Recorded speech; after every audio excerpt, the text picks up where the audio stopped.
All right, welcome to Canadian Mortgage Weekly. Today we're talking about how to make some additional money with a property you already own, or if you're looking to buy a property, how to just make additional income off of that property. Specifically, some of these new housing changes announced by the Doug Ford conservative government.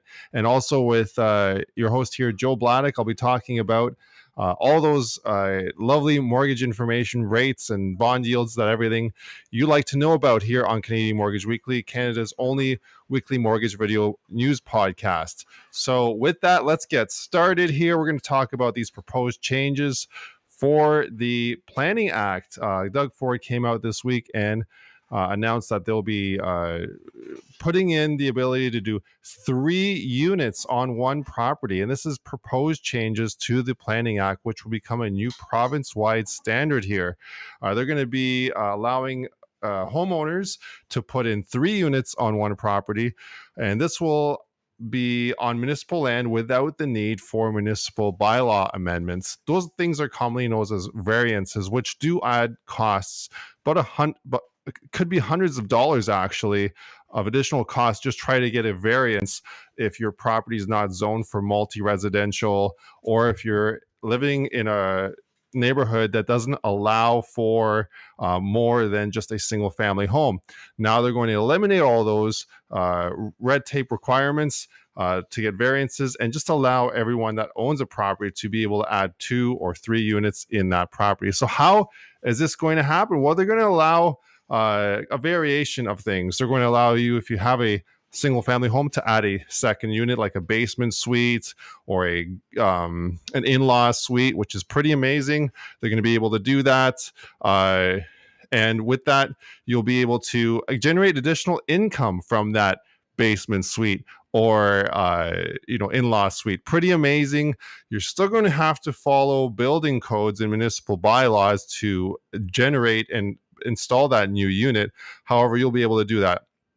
They're also going to be allowing something different as well, such as laneway homes or garden homes on that property lot. So say if you own a property in a residential neighborhood, you have additional room in the backyard that you're not using, you're going to be able to actually build another garden suite or a laneway home in that lot. So a separate residential structure, and you'll be able to put that together and then rent it out and earn additional income for that unit, which is really going to help Canadians that are homeowners right now generate additional income during this time of inflation, when things are costing more, to be able to generate that income and be able to have additional funds in their pocket. So if you have additional room in your home right now that you're not using, this will be a great way for a homeowner, say you're using that home as your primary residence, to actually change it up, use that extra room in your home to put in a basement suite or in-law apartment. You could even add 2 in-law apartments if your home is big enough and has that space to do that, and or variation of that, an in-law apartment and a laneway or garden home in your backyard. Pretty crazy stuff. So there's been a lot of red tape in municipalities for this type of thing for many, many years. A lot of municipalities have areas in towns and cities that don't allow for multi-residential units, and they usually restrict them to a certain part of the city. Sometimes it's the downtown area. Sometimes it's an area where there are many multi-residential lots. But now you could be living beside a family home, and all of a sudden your neighbor decides to put in a basement apartment and a garden home in the backyard, and you're not really going to be able to do anything about that. So I'm curious to know, is this a good change that's proposed or a bad change? If you're watching this episode of Canadian Mortgage Weekly, comment below as to whether you think this is a good change or a bad change. Is this a change that you would consider doing on your own home to make this additional income on your own home? Usually also, there's another really neat thing that's coming along with this, what the Doug Ford conservative government has proposed, and that is usually there's development charges and there are parkland dedication fees involved when you're putting together a new unit or a laneway home or a garden home, say if it is approved through the city. Now they're actually wiping out those extra development charges. There'll be no parkland dedication fees. So that's pretty amazing as well. They're not going to make it additional. They're not going to allow municipalities to collect those fees. So it's going to really lower the cost to be able to generate this extra unit. Usually development charges and parkland dedication fees to add a second unit end up costing thousands of dollars extra on top of the initial construction costs to be able to put in that extra unit. And as I mentioned, these new units will need to abide by building codes and municipal bylaws. So you just won't be able to throw a kitchen in the basement and call it a day and you rent it out. You'll have to actually do a separate entrance, a separate self-contained unit. Electrical code will need to be followed. Plumbing codes will need to be followed. So there are those codes that still need to be followed, but the red tape is gone for this proposed change. Now, this is going to be Ontario-wide, so Windsor to Ottawa, Toronto to North Bay, all the way north of Ontario as well. It's going to be Ontario-wide. It's a proposed change to the entire Planning Act. So this is going to be a new province-wide standard. And why is the Ontario government doing this? They're doing this to generate housing. There is a mandate to generate additional housing in Ontario. And it's really important for the government to reach that mandate of creating additional homes. And to create additional homes, this is one of the ways that the government is creating additional homes, by allowing homeowners to generate additional units. And by allowing homeowners to generate additional units, they're hoping that homeowners will take advantage of that. And it's going to add to the mandate of the government creating additional homes and additional units for the Canadians that are out there. So curious to see what your comments are about this. You can put it in the chat. I'll try to answer these on air. If not, then I'll try to answer them off air. And as far as mortgages go, if you're looking to finance a unit like this, I'm a mortgage broker that works Ontario-wide and can meet with you via Zoom or Snapchat or on Skype or by phone call or by text. And we can talk about refinancing your current home to be able to take the equity out, so you could use that equity to use it as construction costs to implement that second unit or third unit in your existing home. Or perhaps you have a rental property. Maybe you're renting it out as a single family home or as a duplex right now. You'll have that opportunity, if you have that additional space in the backyard or in the home, to convert that single family or duplex home into a duplex or triplex and be able to use that extra room, rent it out for additional income. Right now, during this time of inflation and rising house prices, and where we're at right now with the economy, we have been seeing that rents have been rising. So with that, it's going to create additional opportunity for these people that are putting in these second and third units to be able to rent them out as well and earn that additional stream of income that is going to be there for years to come. Also, really cool for resale value. If you're looking at reselling those units, say you put in a legal second and third unit, your home will now be able to be maybe even sold quicker when you go to put your home up for sale, simply because not only will that homeowner be able to live in that unit, but they'll be able to qualify for a higher mortgage amount, simply because that second and third unit, the bank will be able to accept that second and third unit income as part of your mortgage qualifications. So that buyer that's looking at buying your home and that with that second and third unit, they'll be able to afford a more home, simply more of your home, versus a home similarly like yours if it's just a single family home, because they'll be able to actually take into account the income from that second and third unit. So really neat, really awesome stuff. Looking to really get your comments on this and what you think this is going to do to the housing market. How is this going to change what the demand for housing is going to look like? I know that for immigration, Canada is looking at bringing in over 400,000 people this year, over 400,000 people next year, and for years to come, every year it's about 500,000 people going forward. Additional population coming to Canada, and those folks, they will either need to rent, which will push more demand onto the existing rental housing, or they will need to buy. And a lot of these folks, they do want to buy. So either way, because of the housing demand we have now, it's going to push that further. And with the way the interest rates are now, a lot of people really can't afford too much of more home right now. So creating these extra rental units, I think it's a really ingenious way for the government to meet that mandate of creating additional rental units. So let's get into our presentation here today. We're looking at episode 106 here on Canadian Mortgage Weekly. We've been doing these episodes now for over 100 episodes. Pretty amazing. So let's take a look at what we're looking at here today. With episode 106, I'd like to start out here with the bond yield. So with the bond yield, we are at 3.54%. So where are we since our last rate update? Well, it's actually dropped. When we had our rate announcement last week on Wednesday, October 26, 2022, the bond yield did drop by 35 basis points. And what have we seen since then? We've actually seen 5-year fixed rates take a little bit of a dive since last week, so much so that I'm reviewing rate sheets being sent out by lenders right now, and we're noticing that the 5-year fixed rate has gone down since last week. So that is something new, something to consider if you're looking at getting pre-approved. You can get pre-approved now for a lower 5-year fixed rate than you would have if you were pre-approved prior to the rate announcement of the rates going up. Sounds backwards, but that's just how it is. 5-year fixed rates have gone down, and the bond yield has been slowly rising since that drop last week. So it's at 3.54%. So fixed rates are a little bit lower now. So definitely recommend getting pre-approved now if you are looking to get a fixed rate. And if you are considering variable rate, do give me a call, because there are some things to consider if you want a variable rate. Perhaps your lifestyle or your goals for home ownership will actually make it so a variable rate is recommended. So looking forward here on inflation, we see for inflation, it's currently at 6.9% for September.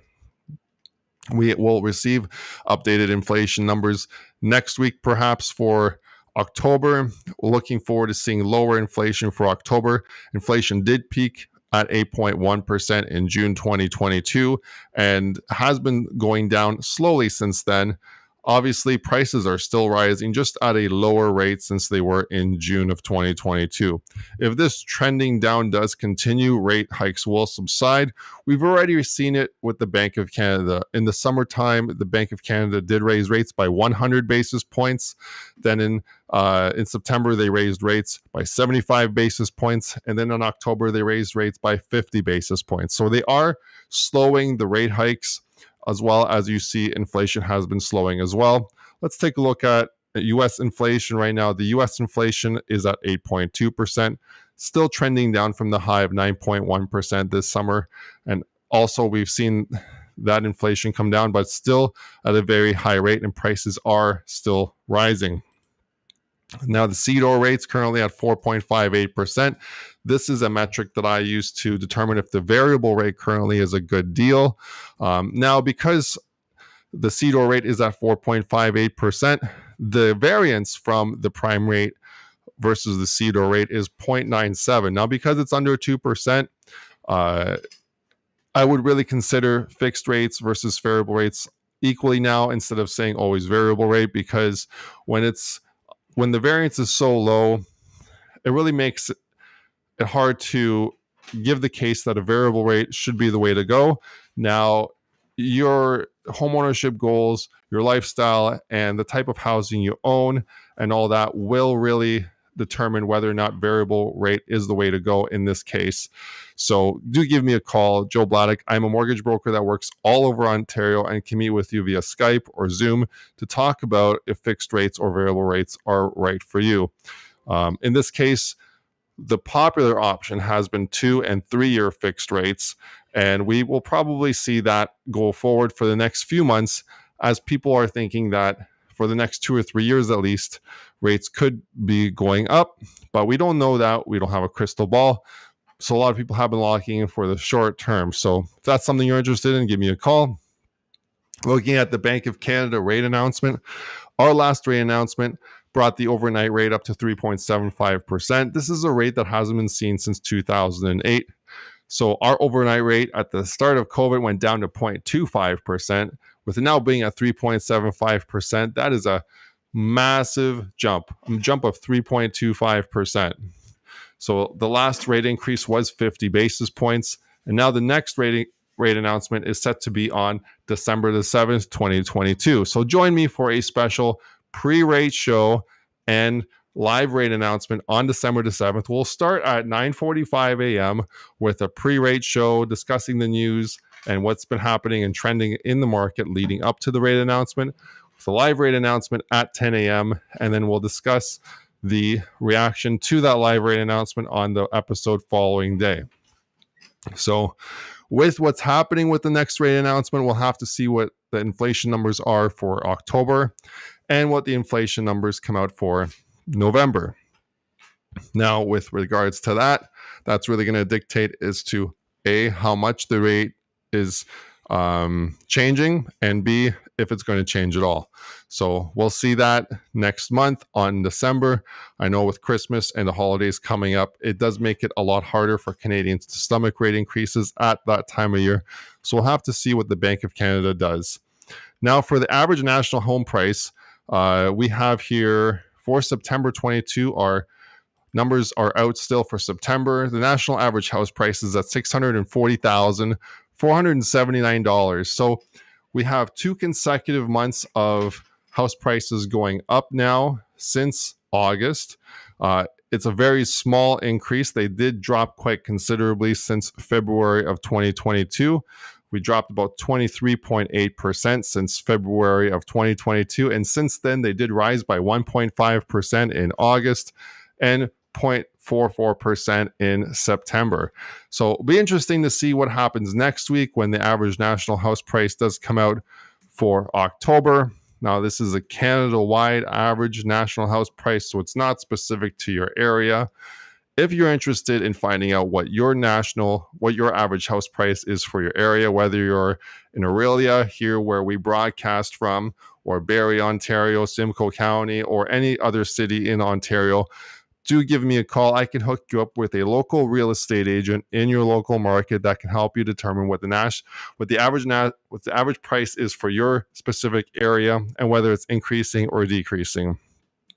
Now, with the average national house price being at $640,479, what kind of income does it take to get into the house market right now with the minimum down payment?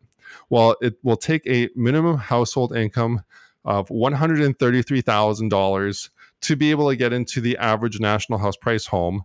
And that minimum down payment will be at around $42,000, and that's including closing costs. So if you're looking at getting into the average Canadian home today, you'll need an average annual income for your family of $133,000 with $42,000 for your down payment and closing costs. If you're considering buying a home today and you're a first-time home buyer, I know that I was a first-time home buyer once, and I didn't know really what to do. What you will need to do most of the time is, because your annual income will not be $133,000, is to be able to add a cosigner. And a cosigner can essentially increase your average annual income for your household. And by doing that, your income will be able to be higher for that qualification purposes. And as long as you can qualify for a higher mortgage, you'll be able to get into that home with a cosigner. And what we're seeing is a lot of moms, dads, grandparents, uncles getting on board and co-signing for their kids to be able to get into their home today. So that's some information to consider there with the national average house price coming out there for September of 2022. So again, my name is Joe Bladek. This is Canada's only weekly national mortgage news podcast, aims to the Canadian homeowner to be able to help you with your mortgage decisions and with your home ownership goals. If you have any questions, do either put them in the chat below or send me a private message. You can book an appointment with me through the link in the link description below, and you can book an appointment today, and we can meet over Zoom, Skype, chat, or text, or email, or phone, whatever you prefer, to get started on your mortgage today. With mortgage rates the way they are, you never know where they will be at next week. So if you're looking at refinancing to add that second or third unit in, do give us a call today to be able to get that all started. And we can do that to be able to get you that second and third unit, or even just an additional unit in your primary home, to be able to earn you that additional income, so you can earn an additional income stream on top of your current job or career that you're doing currently. So anyway, this is Joe Bladek. Thanks for watching today. This has been episode 106. Thanks for watching, and we look forward to seeing you next time here on Canadian Mortgage Weekly. And we're gone for now. Talk to you all later.